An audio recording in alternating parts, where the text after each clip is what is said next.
PET టీచర్లకు కేవలం 11,000 ఇస్తున్నారు. ఇది పెద్ద శ్రమ దోపిడీ. అరే స్వీపర్కు, అటెండర్కు, రోడ్లో మున్సిపల్లో వర్కర్లకు 14,000 ఇస్తున్నారు.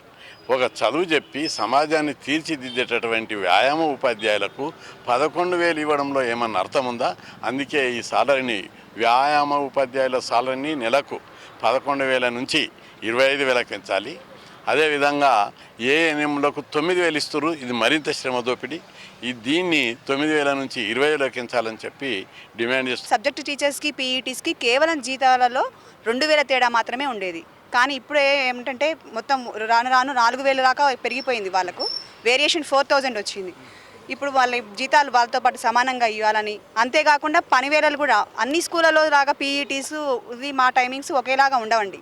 మేమేం పాపం చేసుకుని మేమేం దారుణంగా దిగజారిపోయినా అందరికి ఉన్న క్వాలిఫికేషన్ మాకున్నాయి, అందరితో పాటు మాకున్నాయి. సబ్జెక్ట్ వాళ్ళతో పాటు ఎస్ వాళ్ళకున్న ఈక్వల్ కూడా మాకుంది క్వాలిఫికేషన్. మాకెందుకు ఇవ్వట్లేదు జీతాలు? మాకెందుకు పెంచట్లేదు? వాళ్ళు ఏం చేస్తున్నారని వాళ్ళతో పాటు శ్రమ మేము కూడా చేస్తున్నాం. వాళ్ళంత శ్రమ మాది ఉంది. అంత కష్టపడుతున్నప్పుడు మాకెందుకు లేదు? మాకు వారానికి 2 నైట్ డ్యూటీలు, మాకు పండగలు లేవు. ఏ సంక్రాంతి, దసరా హాలిడేస్ తప్ప మాకు ఎలాంటి హాలిడేస్ లేవు. ఆదివారాలు కూడా లేవు.